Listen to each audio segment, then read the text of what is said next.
Kasabay po ng pagdiriwang ng ika-100 at isang taong pagkakatatag ng lalawigan ng Marinduque ay isinasagawa ngayong araw ang bike fun ride dito po sa lalawigan ng Marinduque, partikular dito po sa bahagi ng harapang bahagi ng Provincial Capitol Compound dito po sa ating pamahalaang panlalawigan. So, ngayon meron silang patimpalak, ang tawag daw dito ay pakulputan. So, ay binahagi na kanina yung mekanismo ng laro. At itong nakikita natin ang mga magiging kalahok sa larong pakulputan first batch. Okay. Pakitabi muna yung mga nandiyan sa ano kasi mamanigaw ko sila. Pito, yere. 7. So ito ang mga kalahok sa larong pakulputan. Yari ka marunod.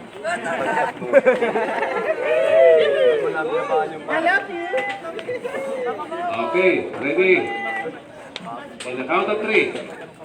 A 1, a 2, a 3. So ito po yung larong pakulputan. Inumpisahan na. Yan. Ibig sabihin pabagalan na yun. Out na siya. Out na. So, yan. Pabagalan. So, kung sino ang pinakamatagal, mabagal, siya ang mapipiling mananalo sa larong ito. Galing ha. Kaya po din tayo nag-resulta dito. Magaling ito kasi siya yung pinakahuli sa larong pakulputan. Ito. Magaling ito. Ito po ang tawag dito ay larong pakulputan. Oops.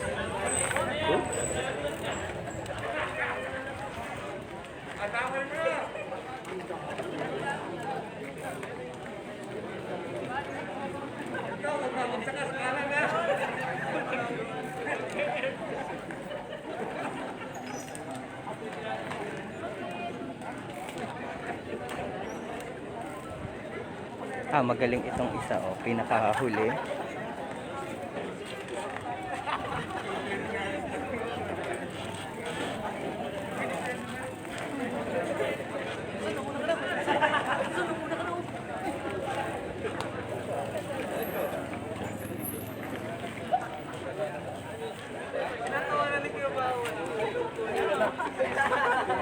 Ito pinakahuli. Magaling.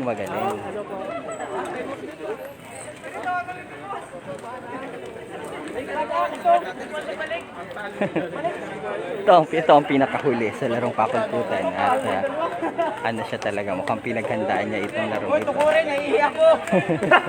Tukure, naihi!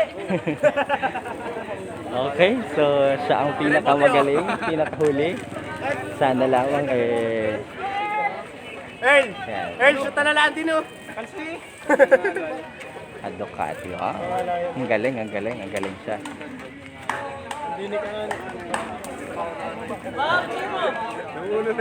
Ito po ang tawag dito sa larong ito ay larong pakulputan o pabagalan. Yan.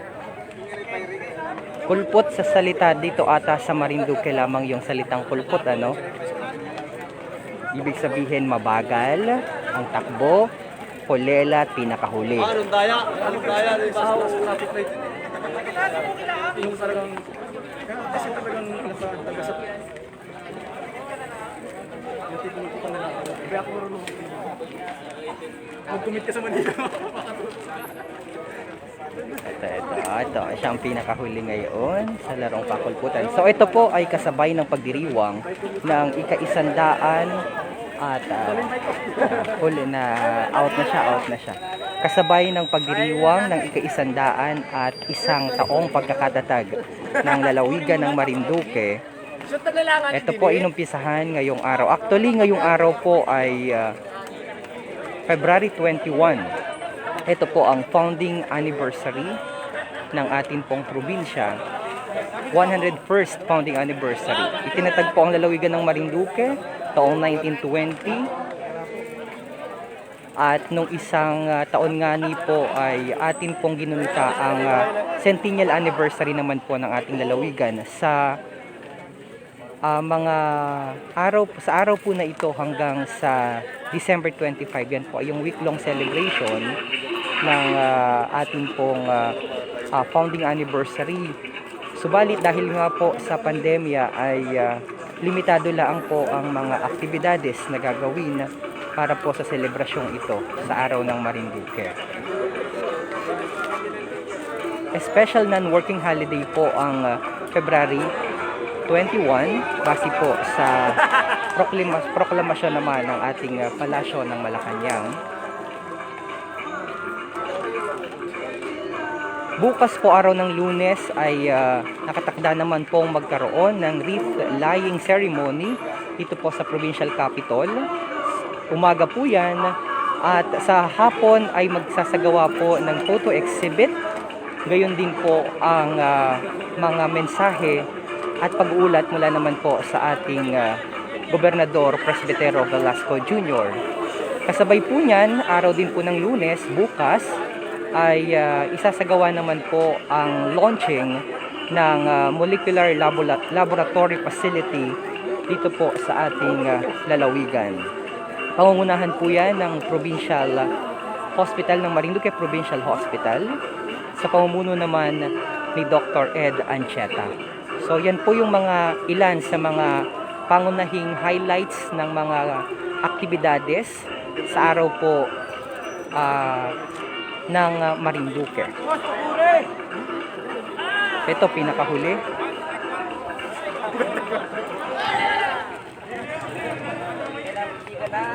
So patuloy ho, ongoing ho itong kaninang umaga po ay umikot na ang available na yung next batch ng umikot na itong mga partisipante o mga kalahok dito sa bike fun ride.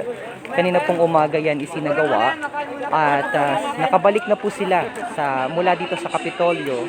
Umikot po sila sa bahagi ng Buwak at ito ay sinasagawa naman po ngayon ang larong pakulputan. Ang mechanics po ng larong ito, kung sino yung pinakahuli na pinaka mabagal ang takbo, ang siya pong tatanghaling panalo.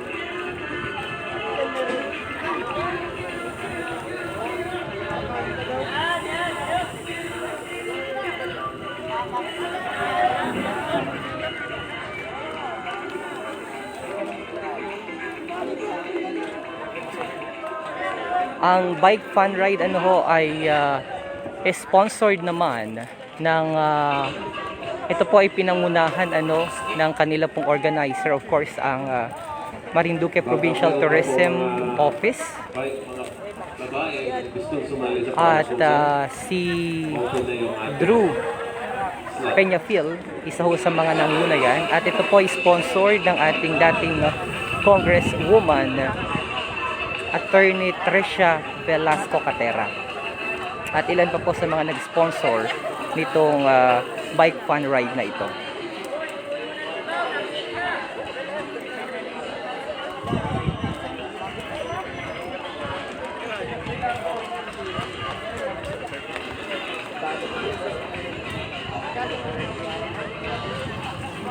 So muli po ito po ang mga kaganapan dito po sa lalawigan ng Marinduque, partikular sa Provincial Capital Compound.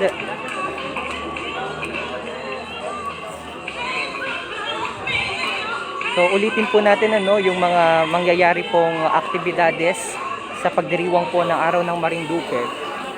Sa araw din po ng Miyerkules, February 25 ay magkakaroon naman po ng tourism-related industry conference at pangungunahan naman po yan ng Marinduque Provincial Tourism Development Council. Dahilan po sa pandemya na ating nararanasan ay limitado lamang ang mga gawain sa selebrasyon ng Araw ng Marinduque. Kung matatandaan po ninyo, nung nakalaang taon ay bago po mag-lockdown, o yung ilabas yung mga quarantine protocols. March 15 po yun, pero bago po nangyari yon ay nakapag-celebrate po ang lalawigan ng week-long celebration para sa araw ng Marinduque. Yan po inumpisahan February 21 hanggang February 25. Ngayon din po inuumpisahan po ang opisyal na pagsasara o pagtatapos ng atin pong centennial anniversary. Kaya meron pong mga ilang mga gawain na inihanda para sa taong ito. So muli po ang ating pong lalawigan ay nagdaraos ng ika-100 at isang taong pagkakatatag. Mula po noong 1920, February 21, 1920, nang opisyal na ideklara ang araw po ng Marinduque.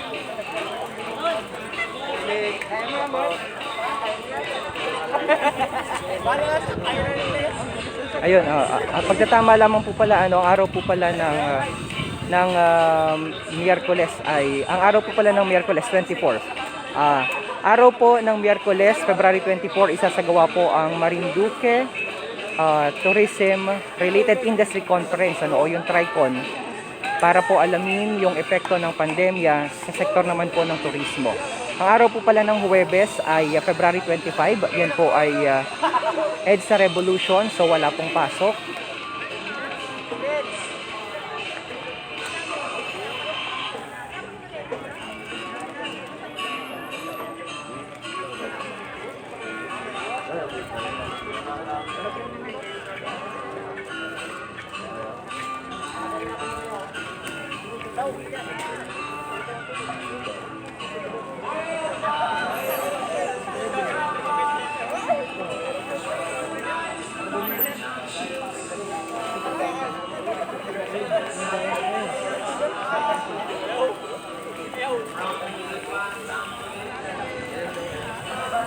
So, muli po sa pagdiriwang ng ng araw ng Marinduque o ng 101st founding anniversary ng lalawigan ay may mga ilang aktibidades na isasagawa.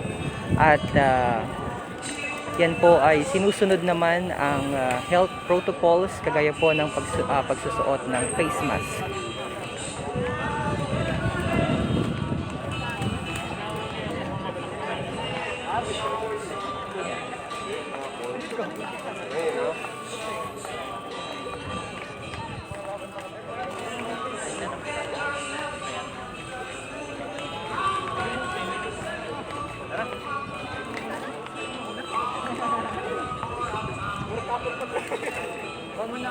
Bukas po ay antabayanan ang aktibidades naman po nagagawin po dito sa provincial capital, kung saan ay sa umaga ay magsasagawa po ng wreath laying ceremony. Pagkatapos po ay maglalahad din po ng mga accomplishment ang ating pong gobernador. Limitado lamang po ang mga partisipante o mga kalahok sa mga gagawing mga activities bukas hanggang sa February 24. Ito po muna ang mga pinakahuling mga kaganapan dito po sa ating probinsya. Palagi pong mag-ingat at manatili pong nakatutok dito po sa Marinduque News Network para sa iba pang mga detalye.